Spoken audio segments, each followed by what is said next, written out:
नमस्कार। प्रदेश के अनियमित कर्मचारी और प्लेसमेंट कर्मचारियों से संबंधित इस वक्त की दो बहुत ही महत्वपूर्ण जानकारी प्राप्त हो रही है। दोनों ही जानकारी आपको बारी बारी से बताऊंगा।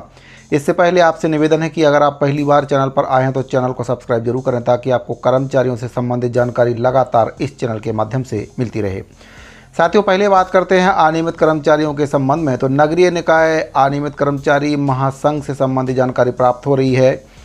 नगरीय निकाय अनियमित कर्मचारी महासंघ के द्वारा 11 नवंबर से अनिश्चितकालीन हड़ताल का आगाज कर दिया गया है, जहां एक और छत्तीसगढ़ कर्मचारी अधिकारी फेडरेशन के द्वारा डीए-डीआर पर सरकार के द्वारा निर्णय लेने के बाद हड़ताल को समाप्त कर दिया है। वहीं पर छत्तीसगढ़ नगरीय निकाय अनियमित कर्मचारी महासंघ के प्रदेश अध्यक्ष संजय एड़े जी के द्वारा जानकारी दी गई है कि छत्तीसगढ़ के जो कर्मचारी और अधिकारी हैं उनकी समस्याओं को निराकरण करने के लिए जो बारीक कमेटी का गठन किया गया है उसमें अनियमित कर्मचारी संगठनों के पदाधिकारियों को नहीं बुलाया गया है, जिससे अनियमित कर्मचारी काफ़ी आहत हैं। और ऐसे में अब नगरीय निकाय अनियमित कर्मचारी महासंघ के द्वारा 11 तारीख को अनिश्चितकालीन हड़ताल का ऐलान कर दिया गया है। प्रदेश अध्यक्ष संजय एड़े जी के द्वारा जानकारी दी गई है कि प्रदेश भर के निकायों में काम करने वाले अनियमित कर्मचारियों के साथ 11 नवंबर से अनिश्चितकालीन हड़ताल का निर्णय लिया गया है। भाजपा ने अपने घोषणा पत्र में वादा किया था कि अनियमित कर्मचारियों की समस्याओं और मांगों के निराकरण के लिए कमेटी गठित की जाएगी, लेकिन जो कमेटी गठित की गई है उनके अध्यक्ष बैठक में बुलाते ही नहीं हैं। हमारी सरकार से फिलहाल सिर्फ एक ही मांग है कि वन, पीएचई और पीडब्ल्यूडी विभाग की तरह नगरीय निकाय में कार्यरत अनियमित कर्मचारियों को भी निकाय ही वेतन दे, और इस फैसले से निकाय और शासन पर कोई भी अतिरिक्त वित्तीय भार नहीं आएगा, बल्कि शासन का ठेकेदारों को दिया जाने वाला कमीशन भी बचेगा। तो नगरीय निकायों के अंतर्गत काम करने वाले जो कर्मचारी हैं उनके प्रदेश अध्यक्ष संजय एड़े जी के द्वारा जानकारी दी गई है कि कर्मचारियों की समस्याओं को समाधान करने के लिए सरकार के द्वारा कमेटी तो गठित की गई है, लेकिन उस कमेटी में अनियमित कर्मचारियों के जो पदाधिकारी हैं उनको बुलाया ही नहीं जाता है। केवल नियमित कर्मचारी संगठनों के पदाधिकारियों को अभी एक बार बुलाया गया है। आगे देखते हैं कि बैठक की कार्रवाई कब होती है और कौन से कर्मचारी संगठनों के पदाधिकारियों को इसमें बुलाया जाता है। साथ ही उनके द्वारा शासन से मांग की गई है कि जो नगरीय निकायों में काम करने वाले कर्मचारी हैं उनको सीधे विभाग से वेतन दिया जाए, ताकि जो बिचौलिए हैं, ठेकेदार हैं, उनको बीच से हटाया जा सके। इससे शासन के ऊपर भी किसी भी प्रकार का दबाव और वित्तीय भार नहीं आएगा, बल्कि कर्मचारियों को वेतन टाइम से भी मिलेगा और सरकार के पैसे की भी इसमें बचत होगी।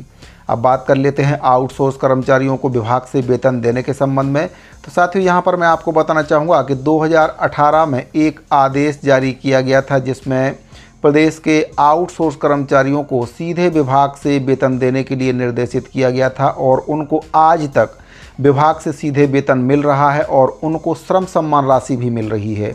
उस समय जो मंत्री जी थे ब्रजमोहन अग्रवाल जी, उनकी पहल पर जल संसाधन विभाग के अंतर्गत काम करने वाले आउटसोर्स कर्मचारियों को सीधे विभाग से वेतन देने की प्रथा चालू की गई थी।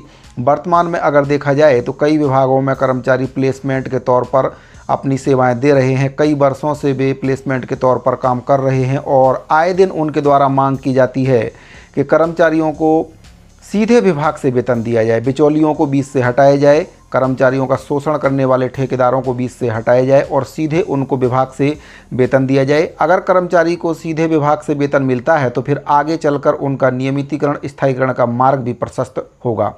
तो सबसे पहले मैं आपको बताना चाहूँगा उस आदेश के बारे में जिसमें जल संसाधन विभाग के अंतर्गत काम करने वाले प्लेसमेंट कर्मचारियों को सीधे विभाग से वेतन देने की बात कही गई थी। तो साथियों, आप देख सकते हैं स्क्रीन पर ये आदेश है जल संसाधन विभाग का। 29/9/2018 को ये आदेश जारी किया गया था। इसमें प्रति है प्रमुख अभियंता जल संसाधन विभाग, सिहावा भवन, रायपुर, छत्तीसगढ़। विषय है जल संसाधन विभाग में आउटसोर्सिंग के माध्यम से कार्यरत डाटा एंट्री ऑपरेटर के समस्याओं के निराकरण के संबंध में। इसमें बताया गया कि उपरोक्त विषय अंतर्गत पत्र का अवलोकन करें। निर्देशानुसार जल संसाधन विभाग में आउटसोर्सिंग के माध्यम से काम करने वाले डाटा एंट्री ऑपरेटरों और वाहन चालकों को विभागीय पद्धति ए रोल हेड रिसीप्ट के माध्यम से वेतन भुगतान करने की अनुमति प्रदान की जाती है, माननीय मंत्री जी द्वारा अनुमोदित।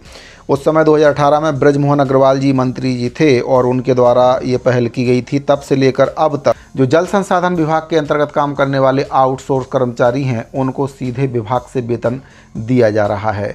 तो जब उन कर्मचारियों को विभाग से वेतन दिया जाता है तो और भी कई विभागों में आउटसोर्स और प्लेसमेंट के माध्यम से काम कर रहे कर्मचारियों को भी सीधे विभाग से वेतन दिया जा सकता है, बशर्ते सरकार की और विभाग की मंशा साफ हो।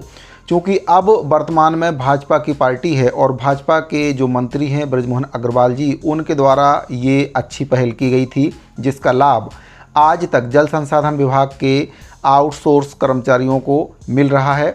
उम्मीद करते हैं भाजपा सरकार वर्तमान में काम कर रहे कई विभागों में आउटसोर्स और प्लेसमेंट पर काम करने वाले जो कर्मचारी हैं उनको सीधे विभाग से वेतन देने की पहल करेगी, ताकि उनके जीवन में सुधार आ सके और भविष्य में उनके स्थायीकरण नियमितीकरण का मार्ग प्रशस्त हो सके।